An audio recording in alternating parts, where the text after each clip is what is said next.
Yeah, okay, so I'm out here with Brody Leven here in, what is this trail? Thanes Canyon. Thanes Canyon.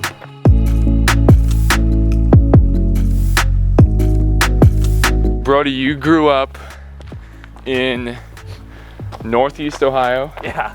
On a pretty, a 210-foot ski hill. How did you go from the car ski hill to like skiing some of the most iconic lines around the world? That seems like a pretty big jump. It was just pretty much overnight. Really? No, I'm just kidding. I mean, it was like the dream I was a park skier for a long time, right? Like, yeah, hitting rails and jumps and stuff. And okay. I was decent at that. But it was hard to even judge that because I was in Ohio, we didn't have a park and there was no one else really doing it. So like, you know, me and my friends would like build jumps by hand or whatever, but we never really got to see how we compared to other folks. And I was like a pretty competitive kid, so I saved up all my pennies and went to a ski academy in Vermont. These are like the biggest mountains I could possibly ever fathom in southern Vermont. You know? Yeah. I'm like, well, I've made it, here I am in the mountains. And then I wanted to kind of take that the next step. So for college, I moved out here to Utah to hit bigger jumps and bigger rails and compete with better people. And then like, you know, everyone is building jumps in the backcountry and hitting backcountry jumps. And then one day I was like, I'm out here building these jumps in the backcountry, but I'm really enjoying myself in the backcountry more than I am the jumps. And it's way more exciting for me to learn how to get back here safely, and to get back here with this scenery than it is to actually hit the jumps. Yeah. And so I started just ski touring for the sake of ski touring. And since I had started rock climbing at the same time, I really wanted to combine these rock climbing skills and these backcountry ski skills and combine them into ski mountaineering. And so by the time I graduated, just a few years later, I was doing like my first ski mountaineering lines. And I pretty quickly went from skiing in the park every single day, like without fail. If it was a POW day, I would just be angry that they didn't like wipe the POW off the rails because I didn't know how to ski POW, all that.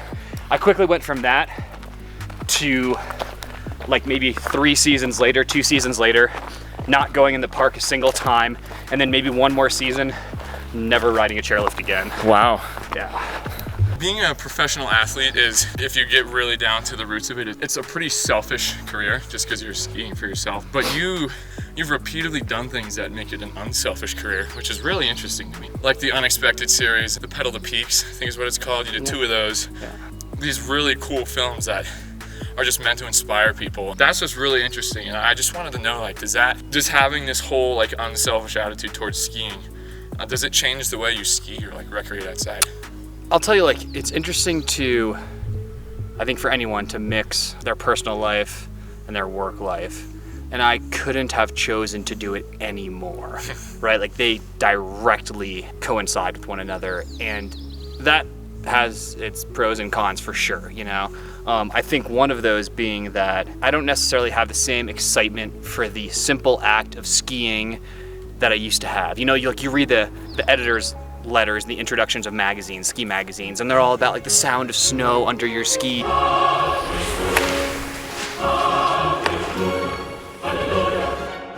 And the feeling of weightlessness floating through the POW. These things, and like those things don't resonate with me as much as they used to. Because I've skied 100+ days a year for 20 years. Yeah. You know, like it just doesn't hit me the same way it used to. And because skiing is magical and it's amazing and I choose to do it, but at the same time, it is just skiing. And so, I mean, I think I'm fortunate insofar as that I enjoy doing things that hopefully other people enjoy reading about, watching, listening to, experiencing third-hand in some other way, you know, or second-hand. At the same time, there are days when I definitely feel like, yeah, like this is pretty selfish what I'm doing. Like I'm just running up a mountain and running back down just so I can stay fit.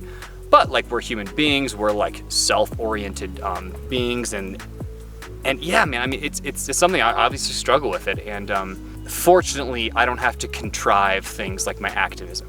Like I've been doing climate activism pretty much my entire life. And I dedicate half of my career to volunteer activism for climate, for avalanche education, for public lands, right? And that's not forced. That's not because sponsors tell me I need to have like a volunteer aspect of my career. That's not because I feel like, oh, this might be what fans want to see. That's because that's what I like care about deep down. And that's why I was doing these things before social media, before interviews, before these things that like brought attention to my activism. I was still doing that because that is what I truly care about, And so I think I'm fortunate that the things I care about are also things that are going to help our planet. But at the same time, there is a necessity to share it. There is a necessity to make it things that hopefully people care about. And most importantly, things that hopefully inspire other folks to do whatever it is they care about. And ideally, that's the planet. Backcountry skiing can sometimes be pretty scary. Especially the things that you have done. And you seem to have an interesting relationship with fear. So what do you think makes you return to the backcountry after having these scary experiences? Like, I'll tell you, I ski in the backcountry exclusively, right? Like I don't ski at resorts. And with as much as I'm out there, if I'm just out there on a ski tour, I don't necessarily feel like I belong. When I feel like this is what I do is when I'm like in a super steep, terrible snow couloir in some country I didn't even know existed a month before. Like that is when I'm like, I'm terrified right now because yes, if I fall, I die. Not if I like fall, I blow my knee. It's like I fall, I die. I understand those consequences, but if I take this like one turn at a time, this is like what I do. Like this is my thing. I have spent like my entire adult life like working up to this moment. And that's when that's probably most out of my entire life. That's probably when I feel like I belong the most. And I've never actually thought of it this way, but like I wonder if it's that sense of belonging that brings me back to it. Because I get pushed away, right? Friends die. There are avalanches. I fall in a crevasse, whatever it is. These things happen and at the same time then I do go skiing again and I ski something steep and I'm like, man, like this is what I do. Of course I know there's the ultimate consequence waiting for me, but the things that I can control, the factors that I can control, I should be good. And like, I do feel like I belong here. I don't feel like I belong in crowds of people. I don't feel like I belong on stage or on TV or like even, with my groups of friends or anything like that. Like I feel like I belong in like steep, cold, icy, narrow couloirs. Okay, so you have this, like watching your films and reading your writings, you have this type 2 curiosity that I notice that shines through. And by that I mean like the idea that you don't really know if you can physically or mentally do something, but do it anyways. And the most prominent example that comes to mind is when you ran the 100-miler. It's like you signed up 6 days before running it without any specific training for this 100-miler. This type 2 curiosity, have you ever found that it like pushes you to hit a limit where you're like, well, that was ridiculous, and inversely has it opened up new possibilities? Rock climbing, I've definitely hit limits where I just like can't get up stuff.